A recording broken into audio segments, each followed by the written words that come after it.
थप्पड़ कांड। तो ये चीज सामने आ रही है कि नरेश मीणा और उनके आसपास जितने भी समर्थक बैठे थे वो बाहर के लोग थे और वो प्री प्लान्ड मैनर से आए थे। किसने रची थी साजिश?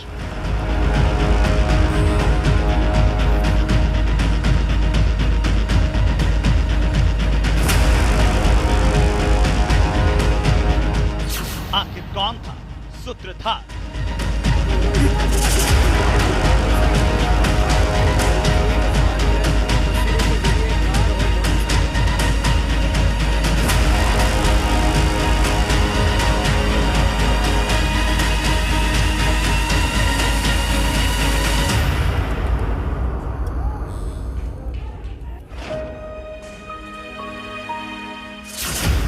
नरेश मीणा के आरोपों पर जिला कलेक्टर का कड़ा पलटवार। मैंने 4 मिस्ड कॉल्स किए हैं उनको, मेरे पास फोन पे स्क्रीनशॉट भी है, परंतु कैंडिडेट द्वारा मेरा फोन नहीं उठाया गया। टोंक जिला बीते 2 दिनों से न केवल प्रदेश बल्कि देश भर में चर्चा का सबब बना हुआ है। इसकी वजह है यहाँ गूंजी थप्पड़ की गूंज। कलेक्टर ने 45 किलोमीटर बैठी थी, वो मेहंदी लगा के वो कलेक्टर ने आ जाते थे, सबको नहीं होता। कलेक्टर ने अगर आ जाते, सुबह से यहाँ 7 बजे से चल रहा था, 9 बजे तक बैठ गया, 11 बजे तक बैठ। कलेक्टर आ जाते ना तो एसडीएम की थप्पड़ पड़ता, लेकिन ना पुलिस वाले सुनने वाले, ना प्रशासन सुनने वाला। मैं तो निर्दलीय लड़ रहा था। हर सवाल जवाब मांगता है और इसीलिए खुद पर लग रहे आरोपों को तार तार करने के लिए टोंक जिला कलेक्टर सामने आई।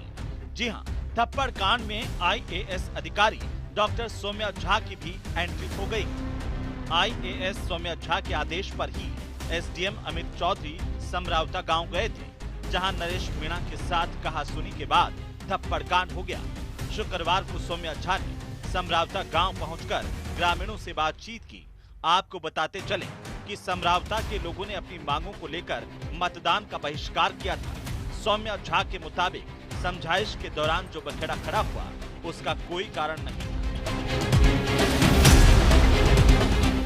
चुनाव प्रक्रिया के दौरान, पोल्स के दौरान कहीं पे भी लिखित आश्वासन सरकार की तरफ से किसी भी चीज के लिए नहीं दे सकता। ये एक इलेक्टोरल ऑफेंस है, तो हम लोगों के लिए लीगली बिल्कुल ही पॉसिबल नहीं है कि हम लिखित आश्वासन दें। जहां तक वार्ता की बात है, मैंने फोन पे कई बार वार्ता करने की कोशिश की और मैंने उनको ये समझाने की भी कोशिश की कि मैं लिखित आश्वासन तो नहीं दे सकती, लेकिन इस तरह से पिछली भी 2 पंचायतें थी जिन्होंने अपनी मांग रखी थी और आचार संहिता के बाद हमने उनकी मांग उठा के उनकी मांग को पूरा कर दिया था। तो उसी तरह की ये मांग थी, बिल्कुल वाजिब मांग थी, हम खुद मान रहे थे। 30 अक्टूबर को जब वो एसडीएम के पास गए थे तो उन्होंने भी कहा था कि आपकी बिल्कुल वाजिब मांग है। आचार संहिता खत्म होते ही जो दूसरी पंचायतों के साथ प्रक्रिया अपना के कर दिया काम, वही हम आपका काम भी कर देंगे। न्यूज 18 राजस्थान से बातचीत में सौम्या झा ने कहा कि अपनी राजनीति चमकाने के लिए नरेश मीणा ने पूरी घटना की साजिश रची थी। कि नरेश मीणा और उनके आसपास जितने भी समर्थक बैठे थे वो बाहर के लोग थे और वो प्री प्लान्ड मैनर से आए थे। ग्रामवासियों की एक बिल्कुल जेन्युइन डिमांड थी जो कि हम भी मानते थे और हम उनके साथ ऑलरेडी वार्तालाप कर रहे थे और हम ये भी जानते थे कि आचार संहिता के बाद उनकी मांग को हम आगे रख के पूरा करने की कोशिश करेंगे। परंतु इस मांग को उनके द्वारा कोऑप्ट कर लिया गया अपना पॉलिटिकल सिक्का जमाने के लिए और उनके बाहर के आए समर्थकों ने प्री प्लानिंग के तौर पे पहले इस तरह की घटना की, उसके बाद अपने ऊपर अपना थोड़ा प्रेस में अपनी छवि को आगे बढ़ाई। जिला कलेक्टर ने कहा कि प्रशासन पूरी तरह से ग्रामीणों के साथ है। समरावता के लोगों को बाहरी लोगों और अफवाहों से सावधान रहने की जरूरत है। देखते ही देखते स्थितियां सामान्य हो जाएंगी। गांव वालों को मैं यही कहना चाहूंगी कि हम पूरी तरह से आपके साथ हैं।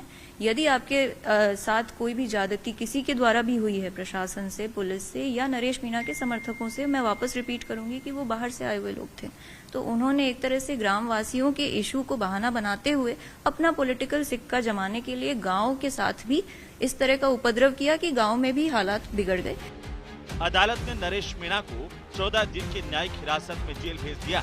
थप्पड़ कांड पर जयपुर में 2 दिन से हड़ताल कर रहे आरएएस एसोसिएशन के मेंबर्स ने मुख्यमंत्री से मुलाकात के बाद हड़ताल खत्म कर दी है। न्यूज 18 राजस्थान के लिए टोंक से दौलत पारिक की रिपोर्ट।